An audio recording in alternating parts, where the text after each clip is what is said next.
నా పేరు ఆనంద్. అంకుల్ తెలియజేసినట్లుగా మాది కవిటం వెస్ట్ గోదావరి డిస్టిక్లో ఒక గ్రామం అన్నమాట. మా తల్లిదండ్రులు వచ్చేసి వెంకటేశ్వరరావు, నా అమ్మగారి పేరు అమ్మాజీ. మాకు తెలిసినప్పటి నుంచే క్రైస్తవ వాతావరణం మా ఇంట్లో చూడడం జరిగిందనమాట. మా అమ్మగారి ద్వారా వాళ్ళ యేసుప్రభుని దేవుడికి అంగీకరించడం జరిగింది. కాబట్టి మేము పుట్టి పెరిగిందంతా క్రైస్తవ కుటుంబంలోనే. నేను ఒక తమ్ముడు నాకు. అలా బాల్యం నుంచి క్రైస్తవ వాతావరణంలో పెరుగుతున్నాం. బాల్యం నుంచి యవ్వన దశకు వచ్చేసరికి ఇంట్లో తల్లిదండ్రులకి బాగానే మంచోడు, పెద్దోడు, మంచోడు అన్నట్టుగా ఉండేవాడిని. అయితే యవ్వనంలోకి వచ్చేసరికి లోక ఆశలు ఆకర్షించడం, యవ్వన కోరికలు తొందర చేయడం, స్నేహితులు అలవాట్లు ఆకర్షించడం, యవ్వన దశ నుంచి కాలేజ్ డేస్కి వెళ్ళడం, ఇలా జరుగుతున్నప్పుడు ఆదివారం మాత్రం ఆరాధనకి వెళ్ళకపోతే నాన్న మామూలుగా ఉండేది కాదన్నమాట. ఆరాధనకి వెళ్ళలేదా ఆ రోజు దెబ్బలు ఖచ్చితంగా పడే. అందుకని మేము ఏం చేసేవాళ్ళం అంటే, ఆరాధనకి వెళ్ళకుండా లాస్ట్లో కానుకలు పాట పడతారు కదా, అది లైన్లో వెళ్ళి ముందు కానుక బాక్సులు వేసి ఇలా తిరిగి రావాలన్నమాట. ఫ్రంట్ చైర్లో మా నాన్నగారు కూర్చునేవారు. ఆ లైన్లో మేము కనిపిస్తే ఆ రోజు మేము ఆరాధనకు వచ్చినట్టే. ఆ రోజు మాకు దెబ్బలు తప్పాయి అన్నమాట. కనిపించలేదా మేము ఆరాధనకు రాలేదు. అందుకోసమని నాన్నకు భయపడి ఆరాధనకి వెళ్ళేవాళ్ళం అనమాట. నేను తమ్ముడు కూడా అలానే ఉండేది. అలా సాగుతున్న కొలది నాన్నగా నా మీద నమ్మకం ఎక్కువ అనమాట. తమ్ముడైనా చెప్తే వినడేమో కానీ పెద్దోడు చెప్తే వింటాడు అని నమ్మకంగా నాకే ఇంట్లో పనులు అప్పచెప్పడం, డబ్బుల విషయం కూడా నాకే ఇచ్చేవారు అనమాట. అయితే నాన్నగారు వృత్తిరీత్యా ఆటో నడుపుతారు. ఆదివారం మ్యాక్సిమం ఏకే వచ్చినా వెళ్ళరు. ఎన్ని డబ్బులు ఇస్తామన్నా సరే రారన్నమాట. అయితే ఇంకా హాస్పిటల్కి వెళ్ళాలి, మీరే రావాలి అని అంటే తప్ప వెళ్ళేవారు కాదనమాట. అప్పుడు వెళ్తూ సాధారణ కానుకలు, కృతజ్ఞత కానుకలు అని చెప్పేసి 2 ఇచ్చేవారు అనమాట. ఒక పట్లం సాధారణ కానుకలు ఒక కవర్లో పెట్టి ఇచ్చేవారు. కృతజ్ఞత కానుకలు దశమ భాగం అని చెప్పేసి మరొక కవర్లో ఇచ్చేవారు అనమాట. అది చూసిన తర్వాత నాకు అనిపించింది, దేవునికి డబ్బులు అవసరమా అని అనిపించింది అనమాట. ఏదో ఒకటి వేస్తే సరిపోద్ది కదా, నాన్న ఎలా ఇస్తున్నాడు ఏంటి అని. సరేలే అని చెప్పేసి నేను ఏం చేశానంటే, మడత పెడతాం కదా, ఆ మడతలోనే ఉండేది, మధ్యలోంచి డబ్బులు తీసేసేవాడిని. మధ్యలో డబ్బులు లాగేసేవాడిని. వేసే మాత్రం ఎందులో ఎక్కువ ఉంటే అందులో ఎక్కువ తీసేవాడిని, ఎందులో తక్కువ ఉంటే అందులో తక్కువ తీసేవాడిని అనమాట. వచ్చిన తర్వాత సాధారణంగానే సంఘ సభ్యులతో అందరితో కలిసి ముందుకెళ్ళి కానుకేసేవాడిని, ప్రేయర్ చేయించుకుని వచ్చేసేవాడిని. అయిన తర్వాత నాన్న అడిగేవాడు, వేసావా కానుక వేసావంటే వేసాను నాన్న. నాకే ఎందుకు ఇచ్చేవాడంటే నా మీద అంత నమ్మకం, నేను అలా చేయనని. కానీ నేను అలా చేసేవాడిని. అలా సాగుతున్న కొలితే కాలేజ్కి వెళ్ళిన తర్వాత సినిమాలు అంటే నాకు బాగా విపరీతమైన ఆసక్తి పెరిగిపోయింది అనమాట. ఇంకా ఎలా అంటే రేపు పబ్లిక్ ఎగ్జామ్ పెట్టుకుని కూడా నైట్ సినిమా చూసే పండుకునేవాడిని. సినిమాలు అంటే అంత పిచ్చి. స్కూలు మానేసి కూడా సినిమాలకి వెళ్ళిపోయిన రోజులు ఉన్నాయన్నమాట. డబ్బులు ఖర్చు పెట్టుకొని హాస్టల్లో ఉంచుకో అన్న డబ్బులు ఇచ్చి దాచుకొని డబ్బులు ఇస్తే వాటిని కూడా జలసలకు అలవాటు పడడం, ఆ విధంగా స్కూల్ మానేయడం, ఇలా సాగుతూ ఉండేది. అయితే నామకార్థంగానే ఉండేవాడిని, కానీ పైకి మాత్రం భక్తి జీవితం చేసేవాడిని. అమ్మ నాన్నకి భయపడి ఆదివారం మాత్రమే మందిరానికి వెళ్ళేవాడిని. మందిరానికి వెళ్తున్న సమయంలో వాక్యం వినేవాడిని, జస్ట్ అక్కడ విడిచిపెట్టాడు. మళ్ళీ సోమవారం నుంచి శనివారం దాకా మళ్ళీ నా జీవితం నాదే. అలా యవ్వన దశలో ముందుకెళ్తున్నాను. తెలియకుండానే పాపంలో పడిపోవడం, లోకంలో పడిపోవడం, పైకి మాత్రం భక్తిగా జీవించేవాడిని. బయట ఒక జీవితం, లోపల ఒక జీవితం, అమ్మ నాన్న ముందు ఒక జీవితం, సంఘంలో ఒక జీవితం, బయట ఒక జీవితం ఉండేది. ఆ విధంగా కొనసాగుతున్నప్పుడు సినిమాల పిచ్చి తర్వాత ఆ పిచ్చి ఎలా తీసుకెళ్ళిందంటే సినిమాల్లోకి వెళ్ళిపోవాలి. అలా హైదరాబాద్ నేను అప్రెంటిషిప్ కోసం వెళ్ళిన తర్వాత అక్కడ నేను వెళ్ళిన అప్రెంటిషిప్ మర్చిపోయి సినిమా వాళ్ళు ఎక్కడ ఉంటారు, వాళ్ళని ఎలా కలవాలి, ఈ విధంగా నా ఆలోచనలు, నా ప్రయత్నాలు చేసేవాను అనమాట. ఆ విధంగానే కలిశాను. వాళ్ళు ఎక్కడికి రమ్మంటే అక్కడికి వెళ్ళే ఉన్నాను అనమాట. మేమున్న హెచ్సిఎల్ అని హిందుస్థాన్ ఏరోనాటిక్స్ లిమిటెడ్ అని చెప్పేసి ఒక కంపెనీలో కల్చరల్ యాక్టివిటీస్ చేస్తున్నప్పుడు ఎవరైనా ఇంట్రెస్ట్ ఉంటే రావచ్చు అంటే నా పేరు ఇచ్చాను అనమాట.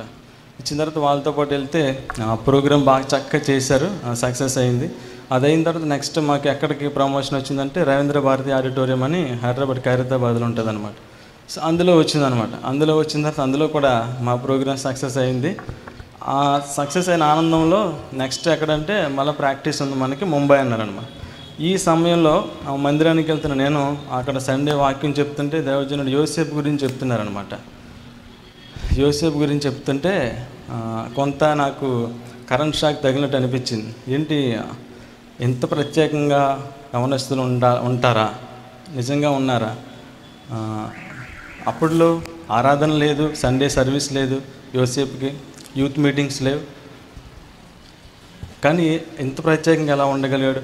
పాపం చేసే అవకాశం వచ్చినా ఎదిరించి దేవుని కొరకు ఎలా నిలబడగలిగాడు అన్న ఆలోచన నాలో మొదలైందనమాట. అయితే బయటకు వచ్చిన తర్వాత మళ్ళీ అనిపించింది, పాస్టర్లు అలాగే చెప్తారులే, ఏదో కొంతసేపు అని చెప్పేసి మళ్ళీ అనుకున్నాను. మళ్ళీ బయటకు వచ్చి వదిలేసా. ఆ తర్వాత మళ్ళా సండే చర్చ్కి వెళ్ళడం. సండే చర్చ్కి వెళ్ళిన తర్వాత పేతురు పత్రికలో ఒక మాట ఉంటుంది కదా, కుక్క తన వాంతికి తిరిగినట్లుగా కడగబడిన పంది మరలా బురదలో దొరినట్టుగా అన్న మాట చెప్తుంటే ఎందుకో నా జీవితం అక్కడ కనిపిస్తుంది. నా జీవితం లిటరల్గా నా జీవితం నాకు కనిపిస్తుంది అనమాట. నేను ఎలా మోసం చేస్తున్నాను తల్లిదండ్రుల్ని, సంఘంలో ఒకలాగా, బయట ఒకలాగా, తల్లిదండ్రుల ముందు మరొకలాగా ఉంటున్న జీవితం నాకు కనిపిస్తుంది. నాకు అర్థమైంది, దేవుడు నా జీవితాన్ని నాకు చూపిస్తున్నాడు. నేను పశ్చాత్తాపడి మారు మనసు పొందాలి అని నాకు అనిపించింది. అంతకుముందు అది చెప్తుంటే మారు మనసు పొందాలి, బాప్తిసం పొందాలంటే ఇవన్నీ మనకు కాదులే, అన్యులకిలే, మన చిన్నప్పటి నుంచి క్రైస్తవులం కదా, పుట్టు క్రైస్తవులం కదా నా ఫీలింగ్ ఉండేదన్నమాట. పుట్టు క్రైస్తవులం కదా, ఇవి మనకు సంబంధించినవి కాదు అని అనుకునేవాడిని. ఎప్పుడైతే ఆ వాక్యం నాతో మాట్లాడడం మొదలైందో, నా జీవితం ప్రభువు చూపిస్తున్నాడో నాకు అర్థమైంది, నా జీవితం మార్చుకోవాలి, నా జీవితం సరి చేసుకోవాలి అని నాకు అర్థమయ్యి అక్కడే నేను ఆ రోజు వాక్యం ద్వారా విని పశ్చాత్తాపడడం, అక్కడే నా పాత జీవితాన్ని విడిచిపెట్టి ప్రభువు నా సొంత రక్షకునిగా మనస్ఫూర్తిగా అంగీకరించడం, బాప్తిసం తీసుకోవడం. బాప్తిసం తీసుకున్న తర్వాత ఊరికి వచ్చాను అనమాట. ఊరికి వచ్చిన తర్వాత 2011 మార్చ్ 27 నేను బాప్టిజం తీసుకోవడం జరిగింది. అది అయిన తర్వాత నేను అప్రెంటిస్‌షిప్ ముగించుకుని ఊరికి వచ్చా, డిప్లొమా జాయిన్ అయ్యాను. జాయిన్ అయిన తర్వాత ఇంటి దగ్గర సండే స్కూల్ పిల్లలు చూసినప్పుడు వాళ్ళ పట్ల నాకు ప్రేరేపణ కలిగి సండే స్కూల్ తీసుకోవాలి అని సండే స్కూల్ తీసుకోవడం, ప్రార్థనాపూర్వకంగా సండే స్కూల్ తీసుకుని ముందుకెళ్తున్నప్పుడు అంటే దేవుని మహిమార్థమే, నా గొప్ప కాదు, కానీ అందరూ సిటీకి వెళ్ళి పాడే వస్తారు, మావాడేంటి సిటీకి వెళ్ళి బాగుపడి వచ్చాడు అని మా నాన్న అన్నారనమాట. అది దేవునికి మహిమ. అలా ముందు కొనసాగుతున్నప్పుడు డిప్లొమా జాయిన్ అయ్యా. డిప్లొమా జాయిన్ అయిన తర్వాత మళ్ళీ అది కంప్లీట్ అయ్యింది. కంప్లీట్ అవుతున్న సమయంలో నేను ఈలోపు బైబిల్ని ఎక్కువగా ధ్యానిస్తూ ఉన్నప్పుడు మిషనరీ స్టోరీస్ ఎక్కువ పిల్లలకి చెప్పడం కోసం నేను ప్రిపేర్ అవ్వడం, వినడం జరిగేది. జార్జ్ ముల్లర్ అనుకుంటా బైబిల్ని ఎక్కువగా ధ్యానిస్తాడు. అది చూసి నాకు అనిపించింది, అరే మనం కనీసం ఒకసారి కూడా బైబిల్ కంప్లీట్ చేయలేకపోతున్నామే అని అనిపించి ఆ మాటల ద్వారా నేను ఇన్స్పైర్ అయ్యి ఎప్పుడు బైబిల్ మోసుకెళ్ళేవాడిని కానీ తీసేవాడిని కాదు. చిన్నప్పటి నుంచి బైబిల్ మోసాను కానీ ఎప్పుడు తీసి చదివే ప్రయత్నం నేను చేయలే.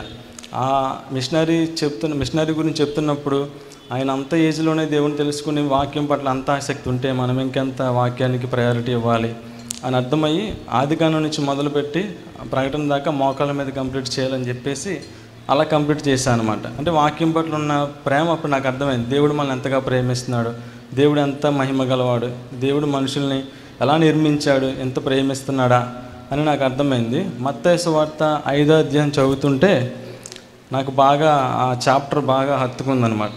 మత్తయి సువార్త 5వ అధ్యాయం మనకు బాగా తెలుసు కదా, ధన్యతల గురించి. అది చదువుతున్నప్పుడు నాకు అర్థమైంది ఏంటంటే, ఒక ట్రూ క్రిస్టియన్ ఈ విధంగా ఉంటే చాలు, క్రైస్తవుడు ఈ విధంగా జీవిస్తే సరిపోతుంది అని నాకు అర్థమైంది. మత్తయి సువార్త అధ్యాయం చదువుతుంటే సాధ్యమైనంతవరకు ఆ విధంగా మన క్రియలో పెట్టాలి, ఆ విధంగా దేవునికి ఇష్టంగా ఉండాలి అని అర్థం చేసుకోవడం. ఆ తర్వాత మరలా కరపత్రికలు ఇవ్వడం, వ్యక్తిగత సువార్త చేయడం, నా తోటి స్నేహితులకి దేవుని గురించి సందర్భాన్ని బట్టి, అస్తమాను కాదు కానీ సందర్భాన్ని బట్టి తెలియచేయడం. ఆ విధంగా ఇంజనీరింగ్ జాయిన్ అయ్యాను. ఇంజనీరింగ్ జాయిన్ అయిన సమయంలో ఒక సంఘటన ఏంటంటే, క్లాస్ వీకెండ్ ఆ రోజు అందరూ సినిమాకి వెళ్దాం, క్లాస్ వీకెండ్ కదా ఏం జరగట్లేదు కదా అన్నారు. సరే సినిమాకి వెళ్తే వెళ్ళంటారా బాబు అనుకుని వాళ్ళు వెళ్ళారు, నేను రూమ్కి వెళ్ళిపోయా. అయితే ఒక ఫ్రెండ్ అడిగాడు, అరే అందరూ వచ్చారా క్లాస్లో అన్నారు. మేము 60 మెంబర్స్కి ఒక 4 మెంబర్స్ గర్ల్స్ అంతే, మిగతాదంతా సివిల్ ఇంజనీరింగ్ కాబట్టి గర్ల్స్ తక్కువ. మిగతా వాళ్ళందరూ వెళ్ళారు, ఒకరు రాలేదురా అన్న. ఎవరు అంటే నేనే, ఆనంద్. ఎందుకు రాలేదంటే వాడు సినిమాలు చూడడంట.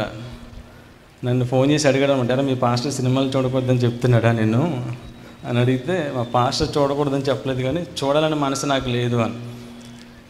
అని చెప్పి తనకి చెప్తే తను నా క్లాస్మేట్స్తో బెట్ కాశాడనమాట. అదే ఆనంద్ని ఫైనల్ ఇయర్ అయ్యేలోపు నేను సినిమాకి తీసుకొస్తాను అని.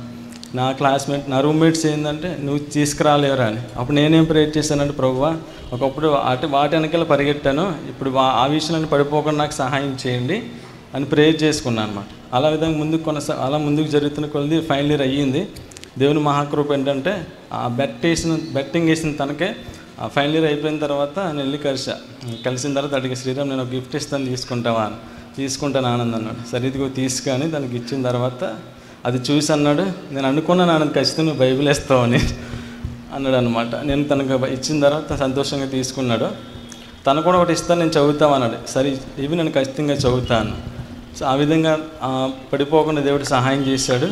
ఆ తర్వాత జాబ్ చేస్తూ దేవుని పరిచర్యలో ముందుకు కొనసాగుతూ యూత్ మధ్య సండే స్కూల్ మధ్య దేవుని పరిచర్యలో కొనసాగుతూ ముందుకెళ్తున్నా. నేను అనుకుంటా నిజంగా వేషధారణంగా మారు మనసు లేకుండా నామకార్థంగా ఉండి చనిపోతే ఖచ్చితంగా నరకానికే వెళ్ళేవాడినేమో. మారు మనసు పొందిన అనుభవం నాకు లేకపోతే ఖచ్చితంగా నరకానికే పోతా, అందులో డౌట్ లేదు. అప్పుడు నాకు అర్థమైంది ఏంటంటే క్రైస్తవ కుటుంబంలో పుట్టడం కాదు కానీ క్రీస్తులో తిరిగి జన్మించాలి అని నాకు అర్థమైంది. ఒకడు కొత్తగా జన్మించితే కానీ దేవుని రాజ్యంలో ప్రవేశించలేడు, అది షూర్. ఇంకా అది ఎవరమైనా సరే, చిన్నప్పటి నుంచి క్రైస్తవులమైనా సావుకుల పిల్లలమైనా అని నాకు అర్థమైందనమాట. కొరింథీ పత్రికలు ఇంకొక మాట ఉంటుంది, మీరు ఏది చేసినా ప్రభు మహిమార్థమై చేయండి. సో ఈ మాటలు నన్ను బాగా ప్రభావితం చేయడం వల్ల ఎక్కడున్నా సరే ప్రభు సాక్షిగా ఉండాలి చివరి క్షణం వరకు, ఈ లోకయాత్ర మనం ముగిసే వరకు అని దేవుని మహిమార్థం ఉండడానికి ప్రయత్నం చేస్తూ ముందు కొనసాగుతున్నాను. దేవుడిచ్చిన రక్షణను కడ వరకు నమ్మకంగా కలిగి ఉండేలాగా మీ అనుదిన ప్రార్థనలు కూడా జ్ఞాపకం చేసుకోవాల్సిందిగా ఈ సాక్ష్యాన్ని ముగిస్తున్నాను.